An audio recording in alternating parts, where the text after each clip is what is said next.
Fala galera, vamos falar um pouquinho de Galo, vamos falar um pouco do calendário do Galo nesse mês de agosto.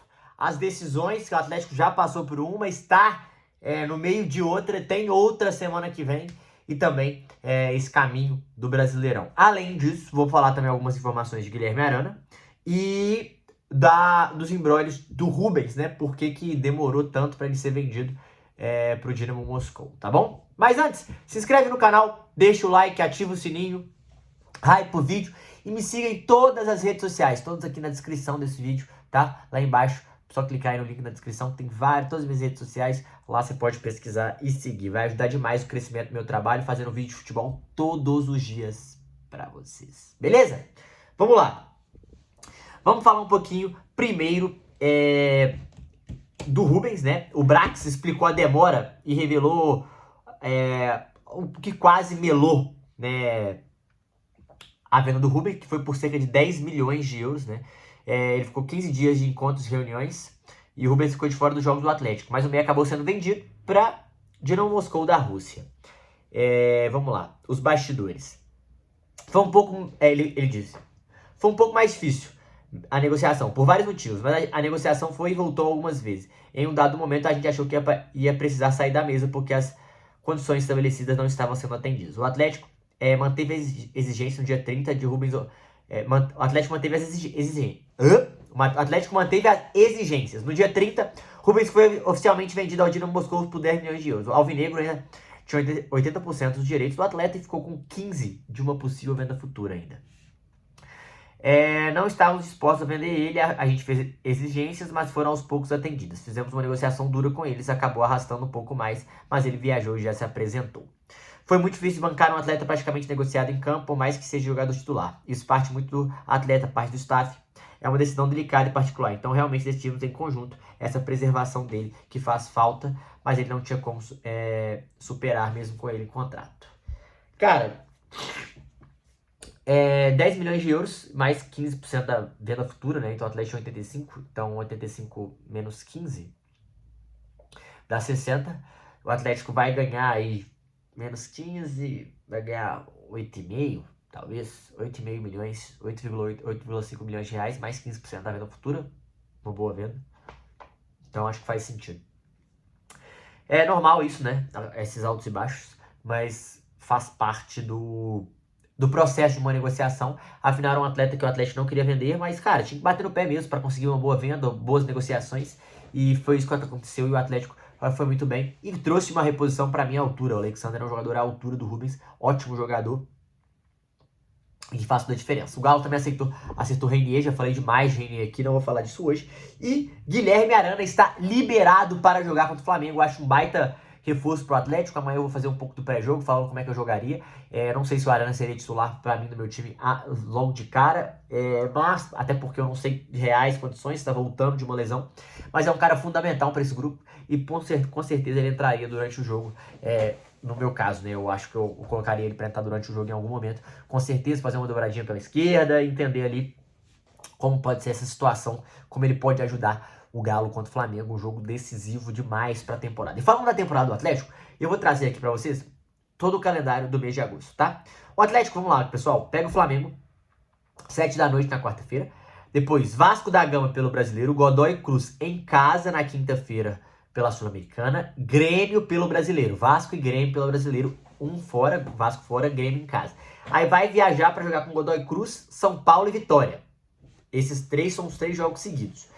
E depois encerra, aí já vai para setembro, né? Provavelmente o Atlético vai enfrentar só o Santos e Botafogo na sequência, que são os próximos jogos do Atlético. O Atlético precisa fazer uma boa campanha. Então até dia 31 de agosto, pega o Vitória, o último jogo. O que eu acho aqui? Cara, se Deus quiser classificar contra o Flamengo, seria um mês de muitas decisões. Passou do Bucaramanga, igual tinha que passar. Agora, passando do Flamengo, ia ser bem demais. O Flamengo é mais time, o Flamengo tem um elenco melhor, mas o Atlético fez um ótimo primeiro jogo e jogando parecido com o primeiro jogo, o Atlético pode sim passar, tem totais condições, mas sim, gente, o Flamengo tem um timaço e o Atlético tem que tomar cuidado.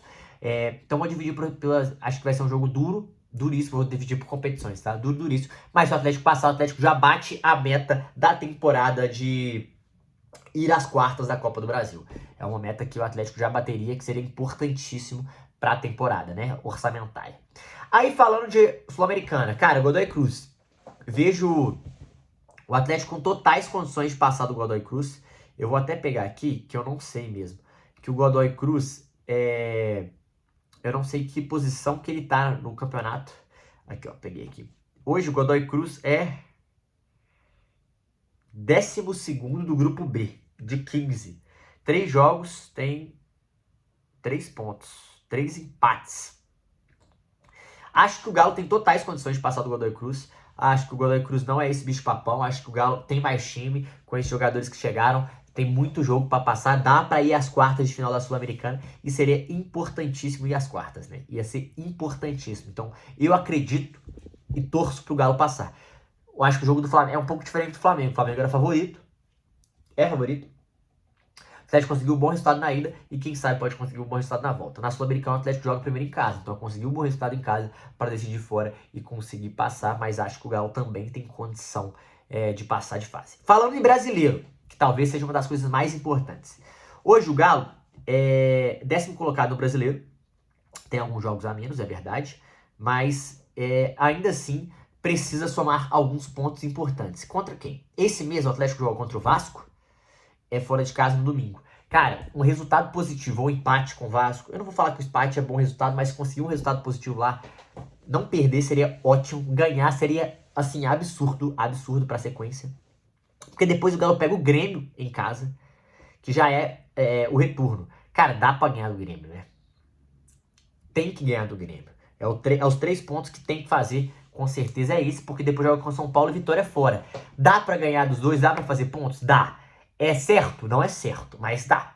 Então o Atlético tem que ficar ligado nisso aí. Acho que o Vitória dá pra ganhar, mas vai ser um jogo difícil, um jogo combatido. O time do Vitória é bem chato, mas, pô, conseguir uma vitória contra o Vasco, uma vitória contra o Grêmio. Ó, sendo otimistas aqui, o Atlético joga 3 partidas fora e 1 em casa. 3 pontos em casa. E desses 9 fora, o Atlético podia fazer 5. Se o Atlético fizer 5 desses 9, 5, que é ótimo, né? O Atlético faria 8 pontos. E eu acho que, pô, seria um ótimo final, início de turno. Final e início de turno. Dito isso, vai ser difícil, tá? Planejo, mas assim, são resultados de times parelhos. Não são times absurdamente muito difíceis. São times com resultados que o Atlético pode ter possíveis bons resultados fora. Dá pra conseguir resultados fora nesses jogos. E é importante, seria muito importante o Atlético conseguir esses resultados. O Atlético tem 2 jogos a menos contra o Sport e Fortaleza em casa. Ambos em casa, que tem que fazer 6 pontos nesses 2 jogos. Mas contra o Grêmio, o Atlético tem que ganhar. Se não ganhar contra o Grêmio, vai azedar. Até porque é um jogo entre decisões aí. O Atlético não vai poupar. E contra o Vasco no domingo, cara, talvez dar a bola pro Vasco e contra-atacar no espaço vazio. Acho que o Atlético tem muitas condições de tirar pontos do Vasco e ganhar esse jogo em São Januário, tá? Vejo com bons olhos. Dá pra fazer esses 9 pontos na sequência e aí sofrer lá com São Paulo e Vitória. Fechar e jogar no contra-ataque. Bom, mas é isso. O que vocês acham que vai acontecer? Eu queria que o Atlético fizesse 8 desses 12, mas acho que pode... Tem que fazer de 5 a 8. Tem que fazer de 5 a 8. Tem que fazer pelo menos 8, gente. Não pode fazer pelo menos 6. Pelo menos 6 pontos tem que ter. Nesses 12 pontos. Contra Vasco, Grêmio, São Paulo e Vitória. Tem que passar do Godoy Cruz e dá pra passar do Flamengo. É um mês importante. Que o Atlético tá conseguindo crescer de produção. Os jogadores estão melhorando. E vamos ver o que vai ser. Calendário difícil pra temporada. Mas eu planejo uma vitória e um empate com o Godoy Cruz e o Atlético passa. Empate contra o Flamengo, o Atlético passa. E... cara, dá pra passar os dois, gente. Dá pra passar os dois. Achei que não daria, mas dá pra passar os dois. E dá pra fazer pelo menos 6 pontos. Queria fazer 8. Fazendo 8 eu tô feliz. Mas pelo menos 6 tá bom demais. Beleza? É isso. Deixa aqui nos comentários quantos pontos você acha que o Atlético vai fazer. Tamo junto. É nóis.